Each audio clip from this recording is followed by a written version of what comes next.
Assalamualaikum warahmatullahi wabarakatuh dan selamat pagi. Kami akan mempresentasikan hasil diskusi kami terkait teori pembelajaran berdiferensiasi. Kami dari kelompok 2 yang beranggotakan yang pertama Widya, kedua Afiza bin Hamzah, ketiga saya sendiri Nurmulia Astuti, dan yang keempat Krisle Agung Sarmateo. Berikut ini adalah beberapa poin pokok bahasan yang akan kami bahas pada pertemuan kali ini. Yang pertama yaitu definisi pembelajaran berdiferensiasi. Yang kedua, teori-teori pendukung pembelajaran berdiferensiasi. Yang ketiga, alasan penting pembelajaran berdiferensiasi. Keempat, pendekatan, strategi dan tantangan pembelajaran berdiferensiasi. Dan yang terakhir, studi kasus pembelajaran berdiferensiasi. Baiklah, saya akan menjelaskan terkait definisi pembelajaran berdiferensiasi. Jadi, pembelajaran berdiferensiasi ini adalah teknik instruksional atau pembelajaran di mana guru menggunakan berbagai metode pengajaran untuk memenuhi kebutuhan setiap peserta didik. Jadi, kebutuhan peserta didik ini dapat berupa gaya belajar, minat, dan pemahaman peserta didik terhadap mata pelajaran. Tujuan akhirnya untuk memastikan bahwa setiap peserta didik sukses dalam proses pembelajarannya. Kemudian, ada beberapa manfaat implementasi pembelajaran berdiferensiasi bagi siswa. Yang pertama, pertumbuhan yang sama bagi semua siswa. Yang kedua, pembelajaran yang menyenangkan. Ketiga, pembelajaran yang dipersonalisasi, dan yang terakhir, mengajarkan toleransi dan penerimaan. Selanjutnya, manfaat implementasi pembelajaran berdiferensiasi bagi siswa. Jadi ada beberapa poin. Yang pertama yaitu pertumbuhan yang sama bagi semua siswa.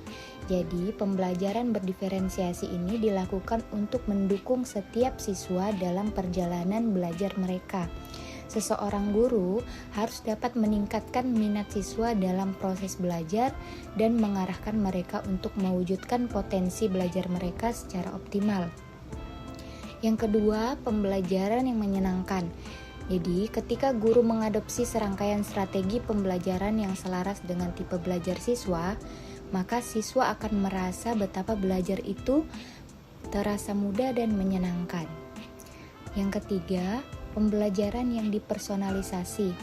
Jadi maksudnya pembelajaran berdiferensiasi ini adalah sebuah pembelajaran yang berpusat pada siswa. Guru hanya mengembangkan pelajaran mereka berdasarkan tingkat pengetahuan, preferensi belajar, dan minat dari setiap peserta didik. Dan yang terakhir yaitu mengajarkan toleransi dan penerimaan. Jadi setiap peserta didik diajak untuk bisa menghargai perbedaan yang ada pada teman-teman di kelasnya. Salah satu contohnya yaitu perbedaan tingkat kecerdasan teman-teman sebayanya. Selanjutnya, adapun teori pendukung dalam pembelajaran berdiferensiasi adalah teori konstruktivisme. Pertanyaannya, bagaimanakah konsep dasar dari konstruktivisme? Teori belajar konstruktivisme merupakan sebuah teori yang menempatkan peserta didik sebagai individu yang membangun pemahaman dan memahami informasi secara aktif sepanjang proses pembelajaran. Dalam artian bahwa dasar konstruktivisme ini merupakan pembelajaran yang menekankan peran aktif siswa dalam membangun pengetahuan dan pemahaman mereka sendiri. Kemudian, bagaimana konstruktivisme mendukung pembelajaran berdiferensiasi?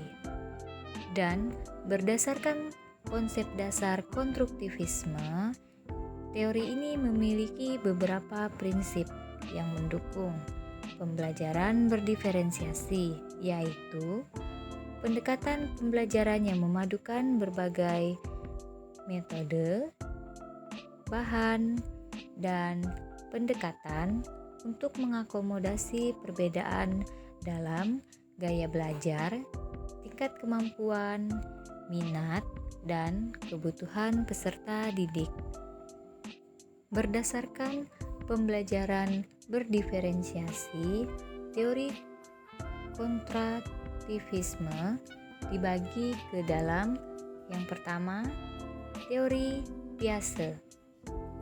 Menurut Piaget, manusia memiliki struktur pengetahuan dalam otaknya, seperti sebuah kotak-kotak yang memiliki makna yang berbeda-beda. Pengalaman yang sama bagi seseorang akan dimaknai berbeda oleh masing-masing individu. Pada saat belajar, terjadi dua proses.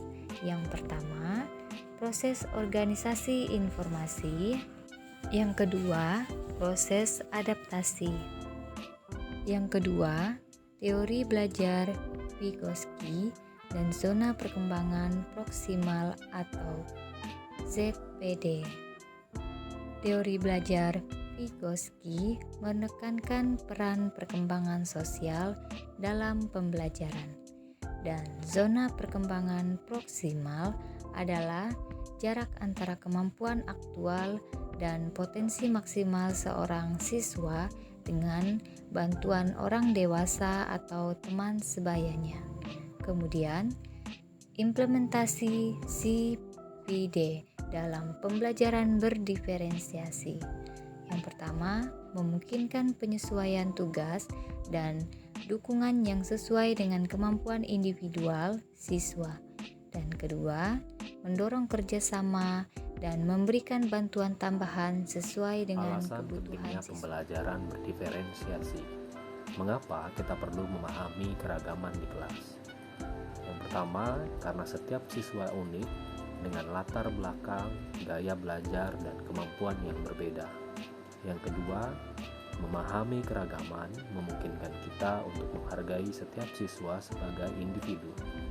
Yang ketiga, menciptakan lingkungan inklusif dan mendukung yang merangsang perkembangan semua siswa. Kemudian, dampak positif dari pembelajaran berdiferensiasi antara lain adalah meningkatkan motivasi dan keterlibatan siswa. Yang kedua, membantu siswa mencapai potensi maksimal mereka. Yang ketiga, mendorong kerjasama dan pembelajaran antar siswa.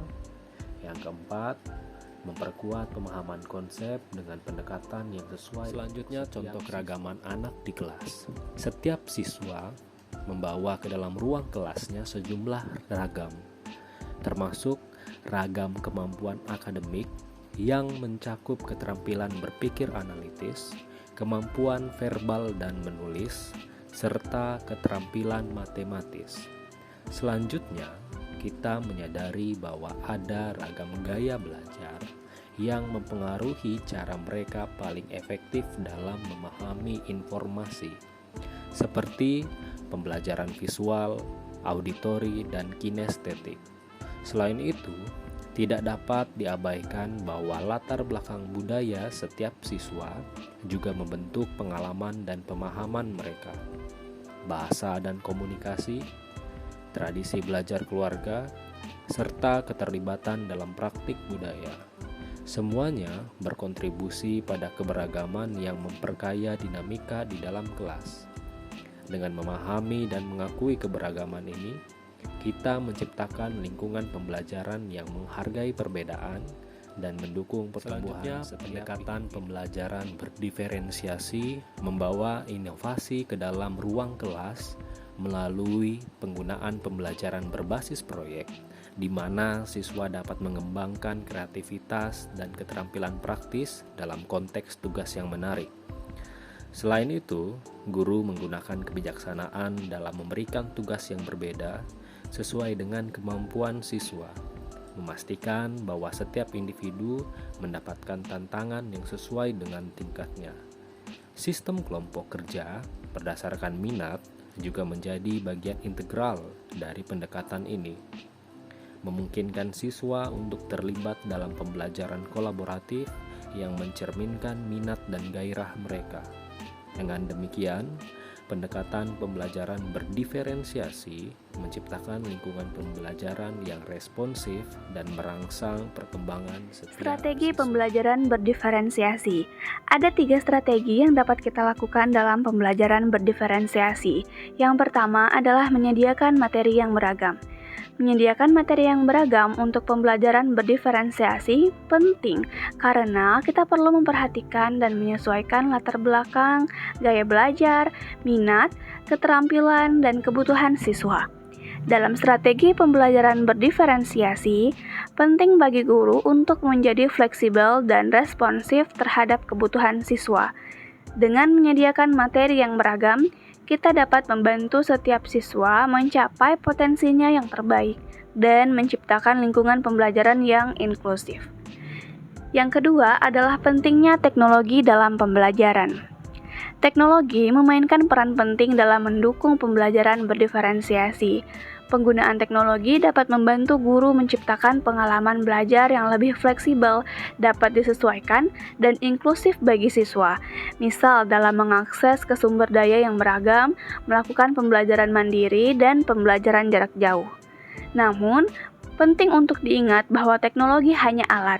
Keberhasilan pembelajaran berdiferensiasi juga bergantung pada kemampuan guru untuk merencanakan, melaksanakan, dan mengevaluasi strategi yang tepat. Selain itu, perlu diperhatikan bahwa akses dan penggunaan teknologi harus setara bagi semua siswa, sehingga tidak ada yang terpinggirkan.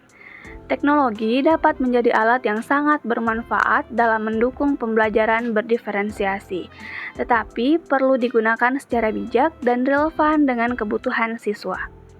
Dan yang ketiga adalah pemberian umpan balik individual. Penting untuk menyediakan umpan balik secara berkala dan konstruktif kepada siswa, sehingga mereka dapat merasa didukung dan bermanfaat dalam proses pembelajaran mereka. Umpan balik juga harus bersifat spesifik, jelas, dan relevan dengan tujuan pembelajaran. Dalam pembelajaran berdiferensiasi, di mana setiap siswa memiliki kebutuhan dan kemajuan yang berbeda. Pemberian umpan balik individual adalah salah satu alat penting untuk membantu setiap siswa mencapai potensi maksimal. Sekarang kita beralih pada tantangan dalam pembelajaran berdiferensiasi. Yang pertama adalah identifikasi dan menangani hambatan. Identifikasi dan penanganan hambatan adalah bagian integral dari implementasi pembelajaran berdiferensiasi yang berhasil.